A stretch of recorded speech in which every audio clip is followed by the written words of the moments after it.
Hi, my name is Virjaveri and I'll be going over the role of elongation factor Ts in the displacement of GDP from the EF-Tu-GDP complex. This is based on figure 18.17 in the 5th edition of Robert Weaver's textbook Molecular Biology. This video is made on behalf of MCDB 427, Molecular Biology at the University of Michigan. So to start off, let's go over these elongation factors. So what exactly is EF-T? EF-T stands for elongation factor T. T is a protein factor that's actually composed of two separate proteins, EF-Ts and EF-Tu. EF-Ts is the stable protein, whereas the U in EF-Tu stands for unstable. From prior experiments, we know that EF-Tu binds the amino acyl tRNA to the A site of the ribosome. This experiment seeks to give us more insight about EF-Ts and its role in the displacement of GDP from the EF-Tu-GDP complex. Now these proteins functioned in elongation. So here we have the mechanism in which they function. First, we can see right over here that EF-Tu will associate with GTP. Together, they can go on to bind amino acyl tRNA, forming what's called the ternary complex. Next, the ternary complex is bound to the A site of the ribosome. And then, hydrolysis results in the release of the EF-Tu-GDP complex from the ribosome. Finally, EF-Ts, as we see right over here, causes the release of GDP from the EF-Tu. This dissociation is caused by EF-Ts. Now, in the presence of GTP, we'll find that EF-Tu-GTP is regenerated. Because of this exchange of GDP for GTP in cellular conditions where there's a lot of GTP presence, we call EF-Ts a guanine nucleotide exchange factor. We'll be focusing on this removal of GDP from EF-Tu. So let's go on to the experiment now. Researchers Miller and Weisenbach were testing EF-Ts' role in the removal of GDP from EF-Tu. So to do this, they started by mixing EF-Tu with tritiated GDP. Now tritiated GDP just means it's been radiolabeled. Next, they would either not add in EF-Ts or add it in different amounts. After adding this, they let the samples incubate for 10 minutes and then ran it under gel filtration chromatography. This will separate out the components by size. Now, the way gel filtration chromatography works, the larger molecules will elute out first, while the smaller molecules will be hindered by the Cephedex beads within the column and come out in the later fractions. After they performed gel filtration, they measured the amount of tritiated GDP within each fraction via scintillation counting. This is a method for counting radiation. They also assayed the amount of EF-Tu within each fraction. A quick note that we should mention here though, the experiment and procedures we're going over in this video have been modified to make the role of EF-Ts clearer. We modified the experiment by generating a dataset without any EF-Ts so we can see what happens with or without EF-Ts.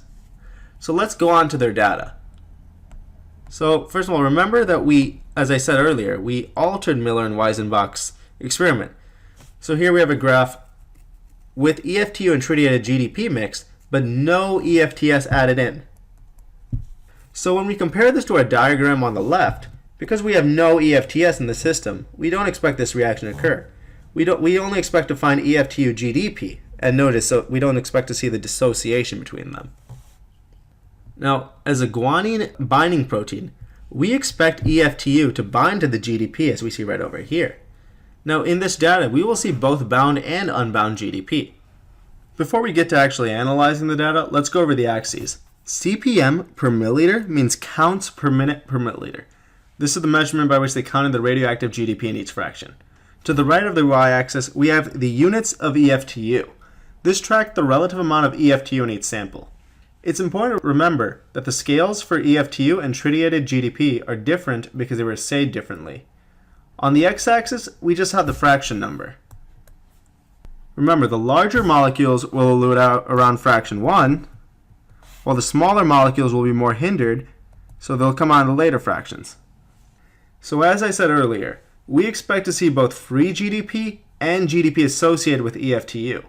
The unbound or free tritiated GDP will be found around fraction 70, as we can see here on the peak for GDP.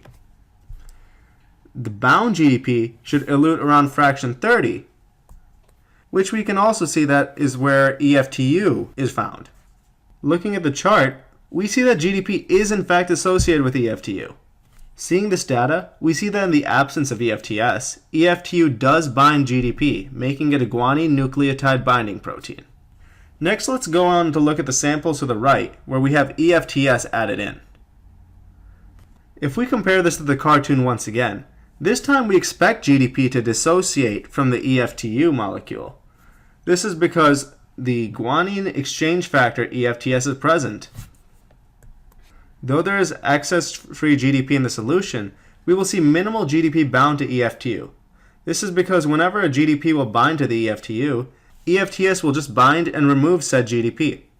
When we look at the sample with 500 units of EF-TS added in, some of the tritiated GDP is still associated with the EF-Tu.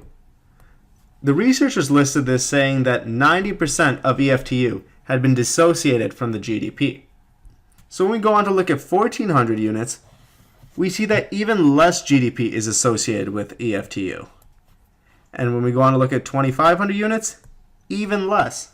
So this shows us that with increased EF-TS, the association between GDP and EF-Tu is disrupted. So what can we conclude from this? This data tells us that EF-TS is leading to the dissociation of GDP from the EF-Tu. However, we don't know anything about the mechanism or how this causes a dissociation. Looking at the experiment and data, more GDP is released with EF-TS. So we know that EF-TS really is an exchange factor. And after the exchange of GDP for GTP, EF-Tu-GTP is regenerated and can function in another round of elongation. Thank you so much for watching. I hope this video was helpful. Go Blue!